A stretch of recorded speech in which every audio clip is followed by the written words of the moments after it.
Hi friends, welcome back మా channel Timothy blog. మేమైతే మా ఆయన అన్నాడు బట్టలు తెచ్చుకుందాం రా అని.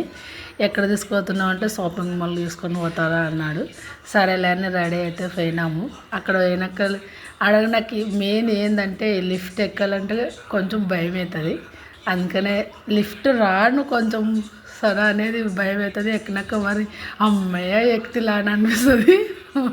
మా ఆయన ఏమన్నా ఆడ ఫోటో దిగుదామా అని నా అంటే గర్ర తిరుగుతుంది కదా అది అంటే అది తిరగదు అని సరేలే అది తిరుగుతలేదు ఏమంత ఫాస్ట్ పోతుంది వీడియో. నాకైతే మాట్లాడలేకనే అసలు ఇష్టం. సరేలే ఇంకా అదైతే మేము తిరుగుతాము. ఇంకా అక్కడ వెళ్ళినాము. మా ఆయన ఉండి ఏమన్నా తింటారా అని అంటే సరేలే అని ఇంకా హోటల్కి పోతున్నాం. పైనకి లిఫ్ట్ మీద పోయి ఏం తింటారు అని మరి లిఫ్ట్ వచ్చా మరి నాకు ఈ రెండు అమ్మ ఫోటోలు దిగుదాం రా ఇది అని. అరే అదేంది గుర్నుల చెట్టులు అక్కడ ఉంది ఇల్లు అంటే ప్లాస్టిక్ ఇది అని పోతి మండిలో ఉన్నాక అది అందరికి అదే తెరుచుకుంటుంది. ఇక ఎంత బాగా తెరుచుకున్నది. కొంచెంసేపులు అయినాక మళ్ళీ ముచ్చుకుంటుంది అది దగ్గరికి. మా ఆయన అయితే సరే నిలబడండి, మంచిగా నిలబడండి, ఫోటో దిగుస్తా అన్నాడు. వాడైతే అక్కడ పోతున్నాడు సంచి పెట్టడానిక. వాళ్ళ డాడీకి ఇచ్చానేమో. నేనైతే ఆడ నిలబడాలని కన్ఫ్యూజ్ అవుతున్నా. మా వాడైతే అత్తవాడు నన్ను నిలబడతాను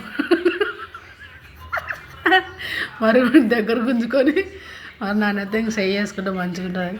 ఈడైతే మా ఆయన ఏమంటున్నాడంటే ఇక్కడ నడుచుకుంటారా అని అంటున్నాడు. నాకైతే వినిపిస్తలేదు కానీ నన్ను ఆడ నిలబడినాడు. నా కొడుకుని పిలుస్తున్నారు ఏడు నిలబడదు రారా అని. మా ఆయన అయితే ఏమంటున్నాడు నడుచుకుంటారా అంటున్నాడు. నాకైతే వినిపించలేదు. అంగసరికి అంటున్నాయి. ఈడెత్తుకుని ఏమన్నాడు యాక్టింగ్ చేసుకుంటారా దేవుని పాట పాడుకుంటారా అన్నాడు. నానైతే పాట అయితే యాద పాడాలని కనిపిస్తుంది అనమాట. ముఖ్యంగా చేతులు పెట్టుకుని సప్పట్లు కొట్టుకుంటారు.